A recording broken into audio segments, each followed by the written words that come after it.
Bonsoir à tous, bienvenue dans le Journal de l'Afrique. Voici les titres. Fin de la transition en Centrafrique. C'est demain, mercredi, que les Centrafricains sont appelés aux urnes pour la présidentielle et des législatives qui doivent tourner la page après 3 années de violence. Nous serons en ligne avec le chef de la mission de l'ONU sur place en Centrafrique et puis nous ferons le point sur les principaux candidats. Fin de la transition également au Burkina Faso. Le nouveau président Roch Marc Christian Kaboré a prêté serment en présence d'une demi-douzaine de chefs d'État africains, dont Alassane Ouattara, président de la Côte d'Ivoire, avec qui les relations sont plutôt difficiles depuis la chute de son ami Blaise Compaoré. Fin de l'épidémie d'Ebola en Guinée. Il aura fallu plus de 2 ans pour vaincre la maladie, en raison notamment de la défiance de la population.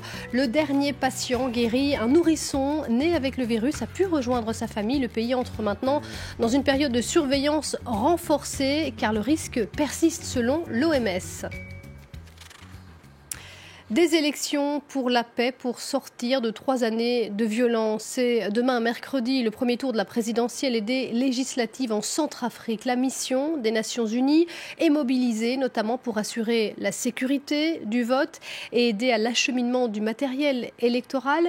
Nous sommes en ligne de Bangui avec Parfait Onanga Anyanga, représentant spécial des Nations Unies en Centrafrique. Merci d'être en direct avec nous dans le journal.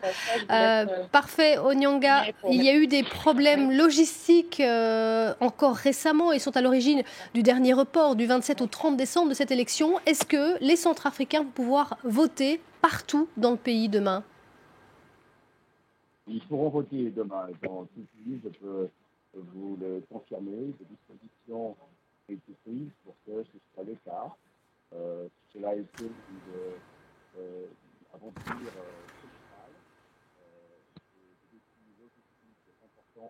ont dû être relevés et demain, je suis absolument confiant que l'immense travail qui a été réalisé. Excusez-nous, monsieur Anyanga, on va essayer de vous. La ligne est très mauvaise avec Bangui. Nous essayerons de recontacter le patron de la mission de l'ONU à Bangui tout à l'heure. Nous allons nous intéresser maintenant à celui ou celle qui pourra succéder à la présidente Catherine Samba Panza. Parmi la trentaine de candidats qui vont s'affronter demain, mercredi, lors de cette présidentielle, il y a 3 grands favoris. Anissé Georges Dologuélé, Martin Ziguélé et Abdoul Karim Mekassoua.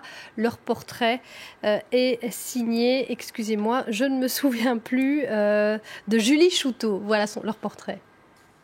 Voilà les 3 principaux candidats. À gauche, Martin Ziguélé, au centre, Anissé Georges Dologuélé et à droite, Karim Mekassoua. Après 2 échecs face à l'ex-président François Bozizé, Martin Ziguélé aurait pu être le grand favori.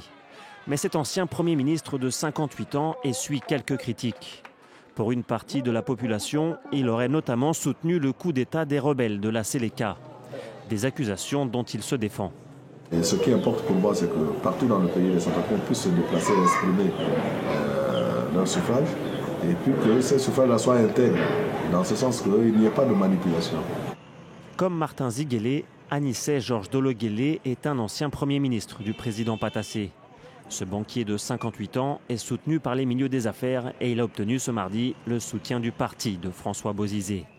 S'il est élu président, Anissé Georges Dologuélé compte bien trancher avec les précédentes politiques. Depuis des décennies, la République centrafricaine n'a pas réuni les conditions pour permettre aux Centrafricains, non pas de vivre décemment, mais d'avoir un minimum pour se sentir à l'aise. Enfin, Karim Mekassoua.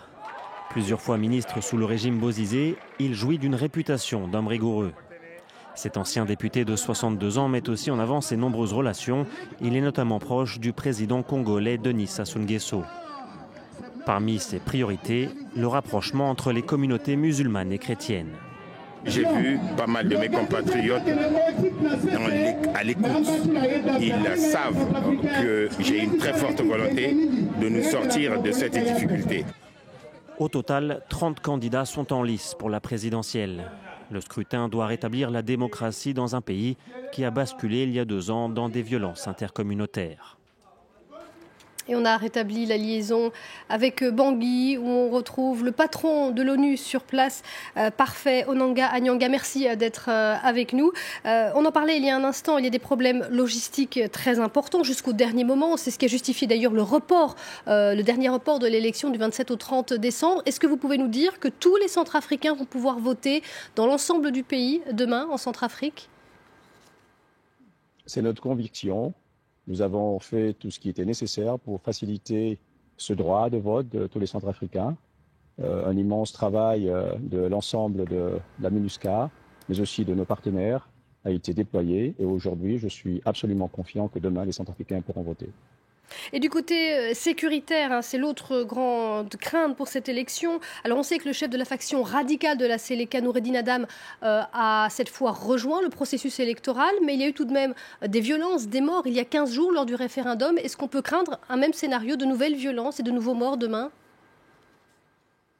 Écoutez, nous avons tiré les conclusions, les leçons du référendum du 13 décembre dernier. Les événements tragiques qui se sont produits au kilomètre 5 notamment, sont regrettables. Mais il faut se féliciter du fait qu'ils ont été plutôt limités, si on voit la taille du pays. Et nous avons donc renforcé notre capacité dans l'ensemble des points sensibles, que ce soit au kilomètre 5, mais aussi dans la partie nord-est du pays, à Bossangoa. Partout, la présence de la force est renforcée. Nous avons des patrouilles plus fréquentes, nous occupons des positions statiques. Et aujourd'hui, je suis absolument confiant. Je me réjouis du fait également que la force Angaris ait dépêché une compagnie supplémentaire, ce qui va renforcer évidemment les capacités de la MINUSCA sur le terrain. Et donc, dans ces circonstances, je suis absolument confiant que le scrutin demain se passera dans des conditions plutôt paisibles. Maintenant, ce qu'il faut également dire, c'est que nous sommes dans un contexte politique relativement différent, avec le renoncement à la violence de M. Adan. Je crois qu'également, il faut signaler les alliances politiques qui sont en train d'être nouées entre les partisans de candidats importants qui n'ont pas été retenus à cette élection. Donc nous sommes là dans un contexte plutôt favorable et l'enthousiasme que je vois dans ce pays fait croire que les Centrafricains veulent aller voter, veulent mettre fin aux armes et il faut leur donner une chance et nous y attelons. Merci beaucoup, Parfait Onanga Anyanga, d'être intervenu dans ce Journal de l'Afrique. On suivra cette élection de près avec nos envoyés spéciaux, notre correspondant sur place à Bangui. Le régime de transition au Burkina Faso aura duré un peu plus d'1 an. Roch Marc Christian Kaboré a prêté serment au Palais des Sports de Ouagadougou en présence d'une dizaine de chefs d'État africains, dont l'Ivoirien Alassane Ouattara. Élu dès le premier tour, Roch Kaboré, ancien baron du régime, a lancé un appel à un véritable changement de mentalité. Le récit de Laurent Berstécher. Je jure devant le peuple. Un tonnerre d'applaudissements pour saluer l'investiture de Roch Marc Christian Kaboré. Le nouveau président burkinabé a prêté serment mardi matin, marquant la fin d'une transition difficile et d'une année chaotique pour le pays. C'est ensemble que nous avons voulu et obtenu le changement. Ensemble, nous devons en faire un bien commun pour la paix, la stabilité et la prospérité de notre nation. Parmi les chefs d'État présents, le président ivoirien Alassane Ouattara, qui héberge actuellement l'ancien leader burkinabé Blaise Compaoré. Le sort du président déchu sera justement l'un des principaux défis de Roch Kaboré. Compaoré fait depuis une semaine l'objet d'un mandat d'arrêt international pour son rôle supposé dans l'affaire Sankara. Ce dossier sensible occupera également une place importante dans la présidence de Kaboré. L'enquête sur la mort de Thomas Sankara reste entourée de mystères. Kaboré devra enfin se pencher sur le sort des putschistes de septembre, dont le procès est toujours en suspens. Au-delà des fantômes politiques, le plus gros défi du nouveau président restera sans doute de redresser une économie chancelante et de relancer le pouvoir d'achat dans un des pays les plus pauvres d'Afrique. Il aura fallu plus de 2 ans pour venir à bout de la maladie. Les Guinéens y sont parvenus. L'Organisation mondiale de la santé a décrété la fin de l'épidémie d'Ebola en Guinée, même s'il faut rester prudent. Écoutez. Nous devons être très clairs. Même si c'est une étape importante, ça ne reste qu'une étape. Ce n'est pas la fin d'Ebola en Afrique de l'Ouest. L'actualité en bref dans le reste du continent. Il y a eu des échauffourées ce mardi dans la capitale guinéenne entre des commerçants et la police en cause des opérations de déguerpissement des petits kiosques, commerces et marchés improvisés qui se multiplient au bord des routes de Conakry. Une opération qui se poursuit depuis plusieurs semaines. Petite avancée à propos de l'énorme barrage de la Renaissance en construction en Éthiopie, source de tensions dans la région. Des ministres des pays concernés, Soudan, Égypte, Éthiopie, se sont mis d'accord à Khartoum pour recourir à l'arbitrage de 2 groupes français afin de surmonter leurs divergences. Les 3 pays n'ont pas réussi à s'entendre sur la part des eaux de chacun. Le projet inquiète fortement l'Égypte qui tire du Nil près de 90% de son eau. Reporters sans frontières publie son rapport annuel sur les journalistes tués en 2015. Parmi la quinzaine de reporters morts en Afrique, 6 ont été clairement assassinés parce qu'ils étaient journalistes. 2 en RDC, 2 en Somalie, 1 au Soudan du Sud et 1 au Kenya. On va se rendre au Kenya pour assister à un défilé de mode hors du commun. Une directrice d'école située dans l'un des quartiers les plus pauvres de Nairobi a trouvé un moyen inédit de financer son établissement. Le récit de Laurent Berstécher avec Salima Belhadj. Au cœur du plus grand bidonville du Kenya, les visiteurs se pressent pour assister au défilé de mode annuel de l'école Magoso. Ici, les élèves sont créateurs et mannequins. Ils inventent et fabriquent leurs propres collections et reversent les bénéfices de la vente à l'école, qui, elle, est complètement gratuite.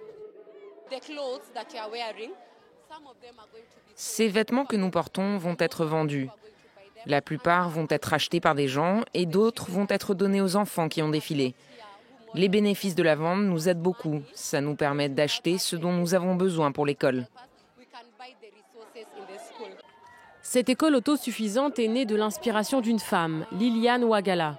L'aînée de 19 frères et sœurs, elle grandit dans les bidonvilles de Nairobi, entourée d'enfants qui, poussés par la pauvreté, se tournent vers le crime et la prostitution.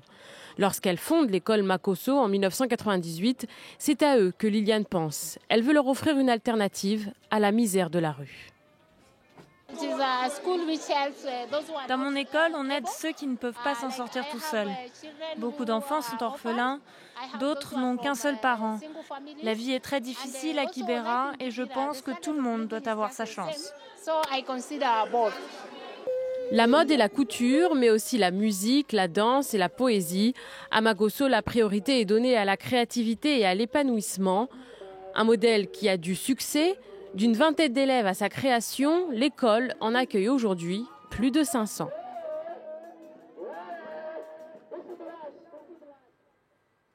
C'est le plus grand spectacle de rue en Afrique, le carnaval de Calabar dans le sud-est du Nigeria.